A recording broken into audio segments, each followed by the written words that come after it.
السلفتي والمقلب اللي قلب حياتي. أهلا بك. بالفعل النص هذا يعطينا لمحة عن قرب عن العلاقات الأسرية وكيف ممكن مواقف صغيرة تتطور وتكبر. تماماً. القصة كلها عن الديناميكيات العائلية، التوترات الخفية والصراع بين سلفتين. النص فيه فكاهة وتعليقات اجتماعية بطريقة ذكية. صحيح، والسياق الاجتماعي والثقافي مهم جدا لفهم اللي صار، لازم ناخذ هالشي بالاعتبار. أكيد. طيب، خلونا ندخل في التفاصيل. الراوية كانت عايشة مع زوجها اللي تسميه أبو القحطاني أو سعد في بيت أهله. الوضع كان طبيعي بالبداية. إيه، لحد ما وصلت السلفة الجديدة منيرة، زوجة أخو زوجها سلطان. والراوية من أول يوم حست بشعور غريب تجاهها. وش كان شعورها بالضبط؟ هي وصفتها بتعبير دقيق جدا، قالت: تحسسني إنها بتسوي لي قهوة في الكبد. حست إنها مصدر إزعاج جاي بقوة. أها، كان في توجس من البداية، وهذا غالباً يمهد للأحداث إلى الرومانسية. نعم، هذه كانت البداية الفعلية للمشاكل الكبيرة. منيرة اقترحت على الراوية اللي زي ما وصفت نفسها قلب نقي وعقل خفيف. يمكن نقدر نقول كانت طيبة زيادة عن اللزوم؟ ممكن.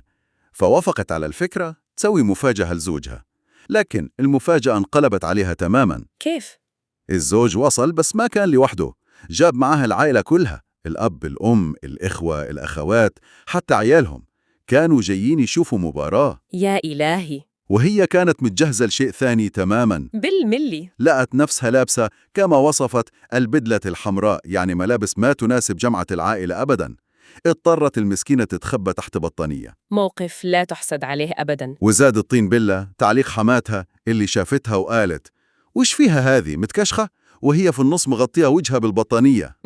تعليق فيه سخرية واضحة. ومنيرة ما قصرت، همست للعائلة: أنا قلت لكم من قبل تحب تدلع واجد. وبعدين الراوية اكتشفت إنه منيرة كانت تتكلم عنها كلام سيء من وراها. هنا النقطة المحورية، استخدام موقف اجتماعي اللي هو إسعاد الزوج كسلاح للإحراج وتقليل المكانة قدام العائلة. الموضوع صار يمس سمعتها. صحيح. ومن هنا الراوية تغيرت نظرتها وصارت تقول: اللي ما تحبك تقدر توديكي في 60 نكبة. وهذا الموقف أشعل رغبة الانتقام عندها، صح؟ أكيد. قررت ترد الصعصعين. قالت بنفسها: منيرة ما تدري إنها فتحت على نفسها باب ما يتقفل. وكيف كان أول انتقام؟ كان ذكي وبسيط. في جلسة طبخ للعائلة خلت منيرة تقطع كمية بصل كبيرة وما أعطتها أي شيء يحمي عيونها. حركة البصل هذه، النتيجة كانت دموع. دموع وبكاء هستيري. لكن المفاجأة إن الحماة فسرت الموضوع بشكل عكسي تماماً. كيف الحماة قالت: يا ربي، من كتر حبها لنا تبكي وهي تطبخ. اعتبرتها دليل محبة وإخلاص للعائلة. سبحان الله، الخطة فشلت في تحقيق هدفها المباشر، بل يمكن زادت من مكانة منيرة مؤقتاً. بالضبط. وهذا زاد إصرار الراوية وقادتنا للخطة الثانية: كبسة الانتقام. كبسة الانتقام، الاسم لوحده يوحي بالكثير. في عزيمة. وبعد ما مدحت طبخ منيرة مدح كاذب، قالت لها أبو القحطاني تقول يدك تتشبه يدها وهي صغيرة، أوكلت لها مهمة الكبسة. والمدح الكاذب هذا جزء من الخطة طبعاً. أكيد. منيرة عشان تثبت نفسها بعد المدح بالغت واشترت تيس بعمرها، زي ما قالت الراوية، كناية عن حجم الكبير وتكلفته. تبغى تبهرهم إيه، لكن الراوية كانت لها بالمرصاد. تسللت للمطبخ وبدلت الفلفل الأسود بالقرفة المطحونة ورشتها فوق الرز. القرفة هذه بتغير الطعم تماماً، وتخريب موجه لسمعتها في الطبخ بالذات. وهذا اللي صار. وقت العزيمة الكل ذاك الكبسة. ردود الفعل كانت كارثية. أكيد طعمها صار حلو. تماماً. التعليقات كانت من نوع: وش ذا؟ كبسة رمضان ولا مهلبية؟ أو غريبة فيها طعم حلاوة. ومنيرة وش كان موقفها؟ راوية طبعاً تظاهرت بالبراءة التامة. قالت: يمكن بالغلط، ترى القرفة تشبه الفلفل. منيرة كانت تشك فيها، عيونها تقول كذا، لكن ما عندها أي دليل. وهنا حكمة الراوية الساخرة اللي ذكرتها. الانتقام يحتاج نية نظيفة وخطة محكمة وعلبة قرفة. بالضبط. نمط انتقام ذكي جدا يعتمد على التخريب المستهدف والبراءة الظاهرية. وهذا نمط شائع في الصراعات غير المباشرة أو العدوان السلبي، لما يكون صعب تواجه الشخص مباشرة. وما وقفت هنا. الخطة الثالثة كانت تستهدف سلطة.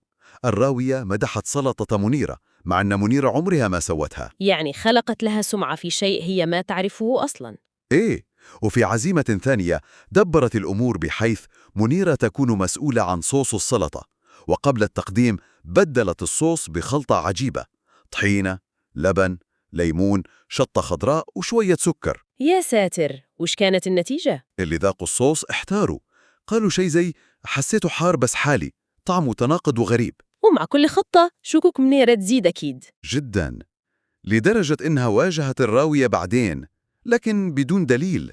قالت لها: أنا أدري إنك مسويت لي شيء، بس ما عندي دليل. وهذا الشعور بالعجز مع اليقين هو اللي يزيد التوتر والاحتقان بين الطرفين.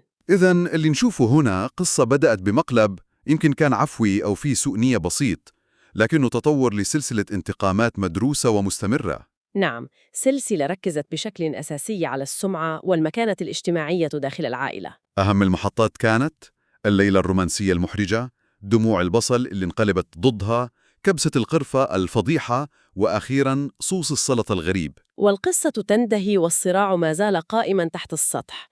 الراوية تحس بالانتصار ومنيرة عارفة اللي صار بس ما تقدر تثبته. صحيح. وهذا يتركنا مع سؤال مهم نفكر فيه.